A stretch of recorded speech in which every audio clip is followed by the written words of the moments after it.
You're listening to Convenience Matters, brought to you by NACS. Whether it's for food, fuel, drinks, or snacks, about half of the U.S. population shops at a convenience store every day. We'll talk about what we see at stores and what the future may hold for our industry. Talk about half of America shops at convenience stores every day.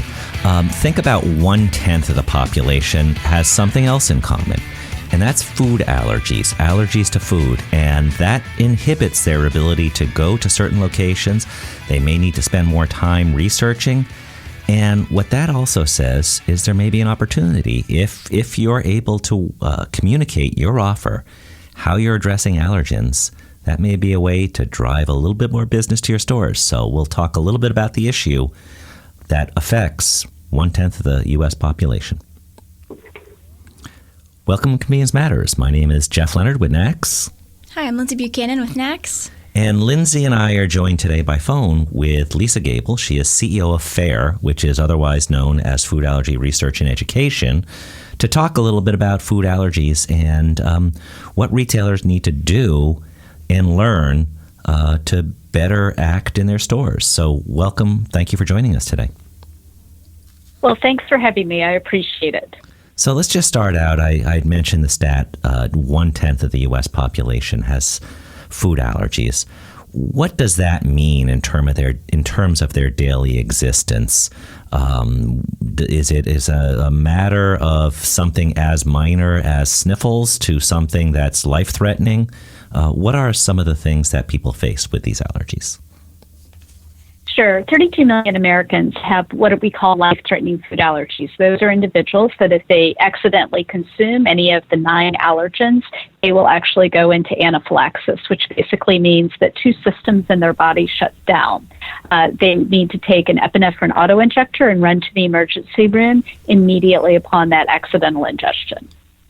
And that means that every decision they make about what to eat, what to drink, where to go, is affected by their allergies. And it's our industry, our convenience store industry, we are impulse purchases. People come in, they buy something quickly, and they exit. And it's drama-free.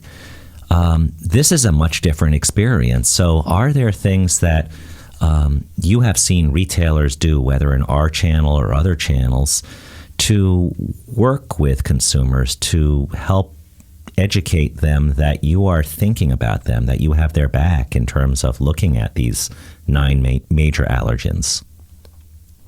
Absolutely. I mean, one thing that we've seen in the larger retail market is a focus in a particular aisle or a particular section on allergen-free foods.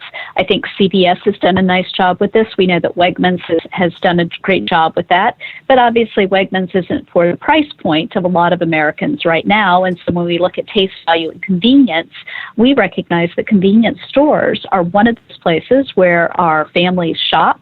It might be mom running by after school to get a quick snack for their child. It could be that new college graduate or that college kid who's running into a 7-Eleven or a Wawa to grab something. And so knowing that there's an area in the store where the food allergic can go, those foods that are free of the top 9 allergens and are clearly labeled as such, is really going to be a key differentiator for that market.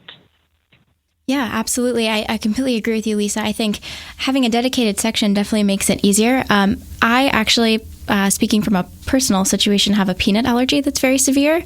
So that would be really helpful for me when I'm on business trips or on a road trip, to see family, anything. I'm definitely looking for foods or brands that I recognize. So highlighting them in one area is helpful. If you have one section, it's easy to go and just grab what you need to, get on the road instead of just eating like a cheese stick or something. You might be able to grab something more substantial. With that in mind, is there any other way that retailers could take that opportunity and speak to people with food allergies in a more personal way? Oh, absolutely. One is just to make it a brand value for that convenience store. You know, as we noted, 32 million Americans, and one of the largest populations are kids, because in 1998 is where we saw the rise of food allergens. And so having a brand that's associated with clear communication, whether it's on the website, whether it's within a location within the store, or whether it's very clear signage related to what that product is free of, will really be helpful as that child is out, they're independent, they're making purchasing decisions on their own. And I guess it's also a way, when you think about our stores, there are neighborhood stores where you think of as they're in an area where people go for breakfast, lunch, dinner. They may know the people working there, etc. Then there are stores on the interstates, and those serve people who are looking for restroom, gas, food, and something very quick.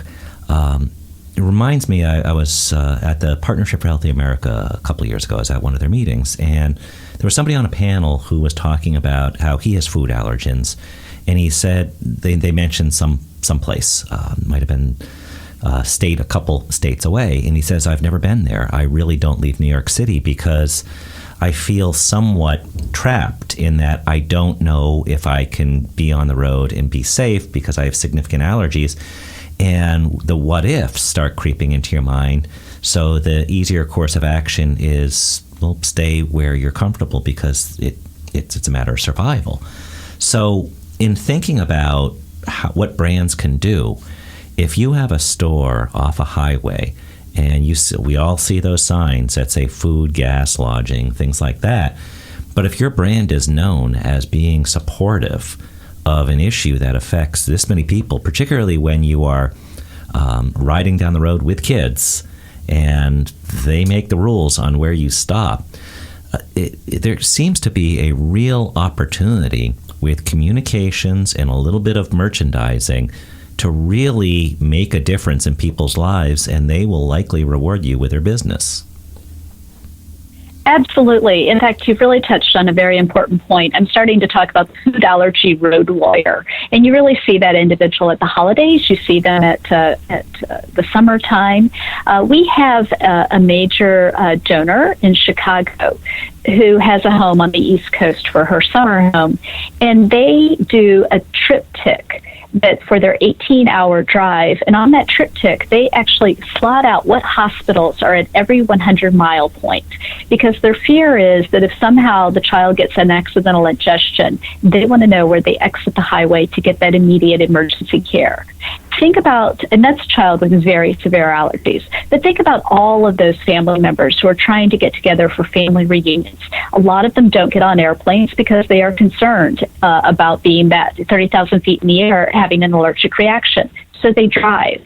And if, as you say, when you see that sign for food, gas, etc., and you know that you see the logo of a convenience store that has decided to carve out, this is an area where they're really going to provide a great deal of service, whether those are ready-to-go meals, whether they are packaged foods, but they're actually going to make sure that it's very clear where in their store you can go to get what your family needs. Absolutely, and I think you touch on an excellent point that it's not just people with an allergy that are affected by an allergy, it's the families. I mean, if your child has an allergy, you're not consuming that allergen, and most times the siblings aren't. Sometimes it even spreads to like aunts and uncles because you don't want to come in contact with that person with a severe allergy. So you may be getting more than just one person in your store, two people. You could be bringing a family in for your brand because they're also avoiding that allergen as well. That's a really good issue to highlight, because what I tell people is that when you have, and Lindsay, you know this better than anybody else, if you have a child with a peanut allergy in a classroom, you don't just lose that child, you lose 30 kids. Because all of a sudden, peanut butter or peanuts of any sort aren't allowed in the classroom for snacks. As you just mentioned, when families are traveling, you're losing the whole family. Another way to think about it is sports teams. If we know that two kids in every classroom will have some life-threatening allergy, well, teams probably have about the same data scenarios there. When a sports team is traveling, they're going to be making decisions on where that team, the soccer team, the cheerleaders, whoever it is, stop and go grab their food. And at that stage, you're making a decision based on those 2 children or those 4 children. You're actually not making a decision based on the entire team.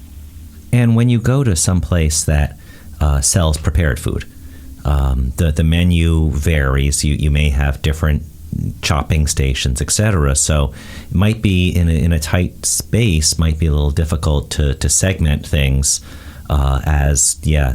this product has never been touched by this product, besides really obvious ones that relate to food safety. But when you're dealing with prepared foods, you're at the mercy of whoever's preparing the food to understand that there's an allergy, and sometimes there's literally a quiz that you need to have with the food preparer or somebody at a restaurant to go through, does this have this? And we know, I think most of us have heard some of the common allergens, shellfish, we talked about peanuts and some of the other ones, but are there other fairly significant allergens that are a little less known? Like something like, I think mustard seed is one of them? Well, we have what we call the top 9 allergens, and then there are things like mustard seed that might have an allergic reaction for people with certain types of allergies. So if we look at the top 9, it's peanut, milk, shellfish, tree nut, egg, fin fish, basically a fish with a fin. I had to ask myself what that meant. Wheat, soy, and sesame. And so those are the top 9. However, one of the things we know is that with the rise of plant-based foods, and I know that some of the convenience stores are really going after that market, doing an amazing job of attracting the vegan consumer or someone that wants a diet that has a heavier emphasis on plant-based diets. But pea protein, which is a product that's used to replace meat, to create meatless products like a hamburger, actually is a legume, and it causes allergic reactions for people with peanut allergies. Soy, obviously, is a primary allergen. So I think that the critical thing is, as you're serving different markets, and obviously your members are fierce competitors, and they're doing just an amazing job. But I think of the transitions of this market space over the last 30 years is always remembering that certain categories of food still will be causing problems for people with food allergies. Yeah, I think most people don't realize that. It's great that we're getting healthier. There's all of these options that are, easy and convenient and also healthy, which is fantastic. But I mean, most of that is nut-based, or like you mentioned, legumes and, soy protein. And I don't think, if you don't know someone who's affected with an allergy, or if you don't have one yourself, you would never think, oh, that's actually isolating, this many people out of, the U.S. or even the world with all the allergens that are expanding and growing, like you mentioned. So I think that's definitely something to highlight. And I was also curious, from your perspective, what do you think are the key opportunities with retailers? I think consumer packaged goods are the first thought, but what do you feel about fresh prepared foods and, in the convenience space? What are the opportunities that retailers could capitalize on? Well, one of the things that Jeff mentioned is cross-contamination. When you're in a retail environment that might have fresh fruit options, but those options are ones where it is going to be very difficult for a small space to avoid cross-contamination. Either they can make a decision that they're going to be very focused on that, and that's a financial investment that they, as a franchisee, may not be able to do, or as a small store owner. However, one of the things they can look at are partnerships with other bakeries or food providers that can bring in prepackaged fresh options. And I know when I was with the Consumer Goods Forum in Japan, we did an opportunity to go and visit one of the major U.S. convenience stores that has huge Japanese operations. And they were really setting a competitive value, cycling through fresh options throughout the day, dependent upon where the market was. And so people who came in at morning, afternoon, and after evening. And I think that's where this market opportunity really is those types of partnerships that can be done in a financially cohesive way, something that's going to work for a store owner, no matter what size they are, but still provide that brand value to the food allergy community. And I'm glad you mentioned we're talking about the packaged items, because packaged items are much easier to be under your control in terms of you don't have to do anything to the product. It's not like all the criteria that are involved in prepared foods.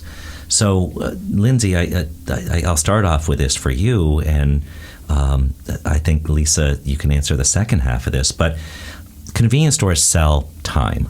They sell speed of service. The average time somebody spends in a store is under 4 minutes. So go in, get out really fast. And generally, they don't spend a lot of time looking at labels, maybe price, but they don't necessarily do a whole lot because time is essential.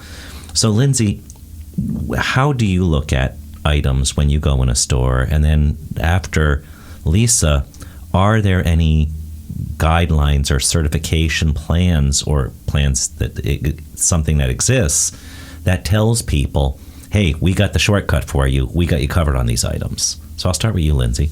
Sure. So for me, I recently relocated to Alexandria to work with NACS. So I actually do a fair bit of traveling because my family is like 600, 700 miles away. And on those trips, when I'm running into the convenience store to, grab something, sometimes I don't plan as well as I should of having all of my snacks that I'm used to eating. I don't always have them with me. So I tend to first avoid all the prepared food. I would love to grab a sandwich or something that they've made, but it's not always possible if they don't have proper labeling, or if I feel like, the person behind the counter doesn't understand my request. If they're not understanding my allergy, then I will just completely avoid the fresh food entirely. And then I'll go to, packaged goods. Then I'm looking for brands that I'm just used to. And most of those brands are the nut-free brands, which there are, a lot now. But growing up, that was not as much of an option. That's kind of a recent thing that's been introduced, which is amazing for me. But they're not always in convenience stores. So then I may turn to packaged pickles or a cheese stick or sometimes chips, and so then I'm not making healthy options for myself. I'm just kind of grabbing something to really just get out and stop the hunger enough to get home or to somewhere that I'm familiar with. So Lisa, the second part of that, is there some certification that either a retailer can go through or a supplier that can go through where there is some sort of statement that this product fits certain criteria and it's much less worry-free than a lot of other products? Sure. It's interesting. There's a small partner of ours called Snack Safely that has been creating a certification program for manufacturers, and so you can see their logo on product. But I think the interesting thing, or the complexity that's within food allergies, is someone cannot label it as allergen-free. That doesn't mean anything to our population. It always has to have a level of specificity. It's free of the following allergens. And so I think as a retailer is making a decision on partnerships, or they may do, again, point of sale, some type of signage, they want to know that it's a level of specificity. So even if you're looking at a package that has perhaps a Snack Safely logo on it, what the founder of that company will tell you is always look very carefully to see what allergen-free items have been certified and which ones haven't been, because some products may be free of 3 allergens. They may be free of 9 allergens. One may just be free of nuts and tree nuts and peanuts. So again, there's a level of specificity. But again, I think it's a great brand opportunity, because if you have stores who start developing really brand positions with a food and beverage company, a manufacturer that is specializing in foods that are free of these products, then they can rely on the brand and the level of communication that brand has with the consumer, and they're demonstrating that they know it's important, but they're really tying with the manufacturer to ensure that they can meet the needs of their consumers.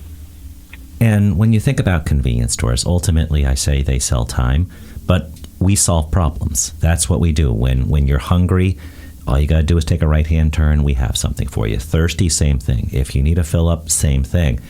Now think about 32 million people who are looking for you to help solve their problems related to those issues, but in a very safe environment.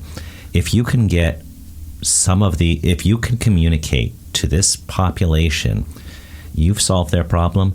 You've really created a bond with a customer group.